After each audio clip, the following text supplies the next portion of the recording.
Salut à tous et bienvenue dans Zoom.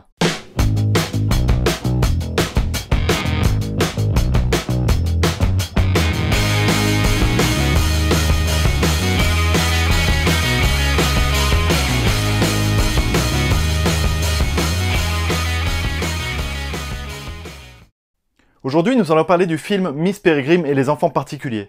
Et j'ai vraiment le plaisir de vous l'affirmer, ça y est, Tim Burton est de retour. J'attribue à ce film la note de 15 sur 20. Alors, je sais pas si c'est encore utile de présenter Tim Burton, mais on va faire une petite rétrospective. Tim Burton, c'est ça.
Personnellement, ça fait une bonne dizaine d'années que j'attends le retour de Tim Burton.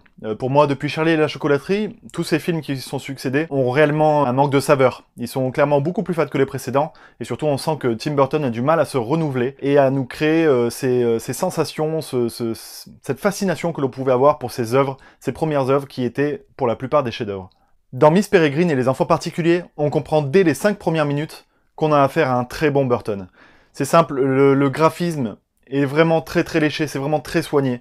Il y a un filtre bleu-gris sur l'image qui donne une ambiance vraiment particulière, qui donne un côté glauque et un petit peu noir, et c'est vraiment très prenant. Au niveau de la réalisation, c'est du Burton classique, mais encore une fois très appliqué. Comme toujours avec Tim Burton, on retrouve ces personnages qui fuient le réel pour se précipiter dans l'imaginaire. Il y a une volonté de rester dans l'enfance. On retrouve, comme à son habitude, un portrait autobiographique, qui nous dépeint un personnage qui a besoin d'être différent. C'est clairement dit dans le film. Je vous préviens, tout au long du film, je vais pas spoiler. Hein. Je vous raconte vraiment les largeurs. Voilà, c'est un film important qui est attendu par beaucoup de monde, donc je vais pas rentrer dans les détails. Donc voilà, ça faisait longtemps que Tim Burton nous avait pas happé dans son univers. Là, vraiment, on y entre et on n'a plus envie d'en sortir. C'est merveilleux. Il y a des passages dans ce film, il y a des moments qui sont vraiment qui tiennent du chef-d'œuvre. De par leur beauté graphique et leur beauté au niveau poésie. Et c'est dommage parce qu'il y a quelques nuances à apporter au film. Je lui donne la note de 15 sur 20, vous allez dire si je parle de chef-d'œuvre et que je mets 15, où est l'incohérence? Ben, malheureusement, ça tient en partie à Eva Green. Je suis désolé de le dire, mais Eva Green joue mal. Et ça se voit vraiment dans le film. Elle est vraiment en deçà des autres acteurs qui pour la plupart sont des enfants. Donc c'est vous dire si malheureusement elle n'est pas au niveau. J'ai rien contre Eva Green, je l'aime plutôt beaucoup, d'ailleurs, je l'aime beaucoup, mais voilà, Eva Green, quand elle est habillée complètement, et ben malheureusement on se rend compte qu'elle joue mal, c'est dommage.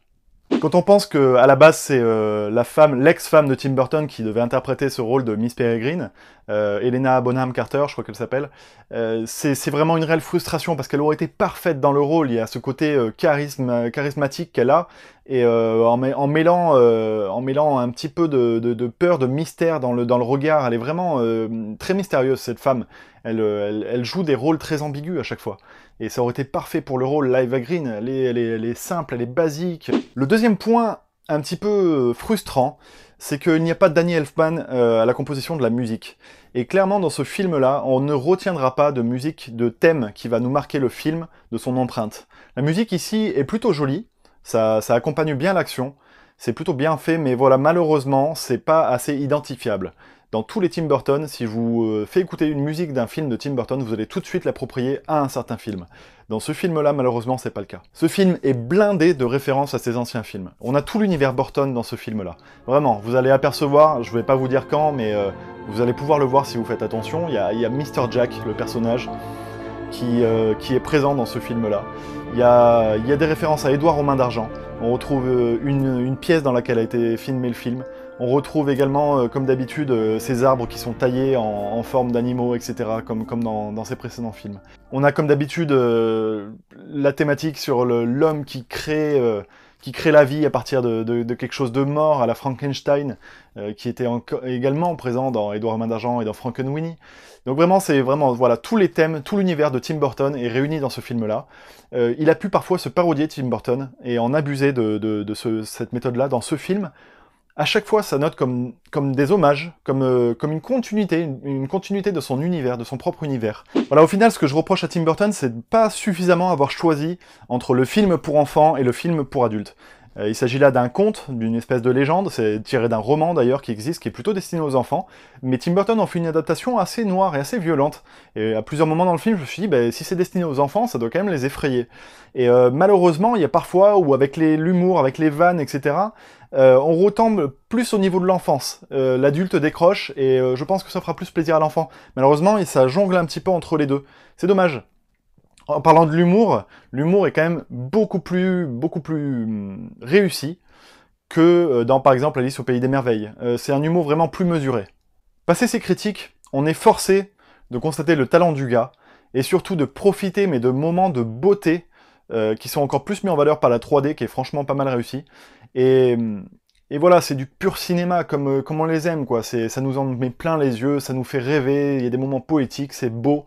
Il y a des messages derrière tout ça, comme d'habitude dans Tim Burton, même si c'est toujours les mêmes, c'est toujours appréciable. Et voilà, c'est un film qui aurait pu être génial, qui aurait pu faire partie de son top 5. Mais c'est déjà pas mal, ça montre le retour de Tim Burton. Et pour ceux qui craignaient, par exemple, que son prochain Beetlejuice 2 soit raté au vu de ses précédents films, ben voilà, vous pouvez reprendre espoir, et voilà, je pense vraiment qu'on est en train de retrouver le grand Tim Burton. Ce film le montre, et ben, je vous invite forcément à aller le voir en salle. Sur ce, je vous dis à plus. Ciao, ciao!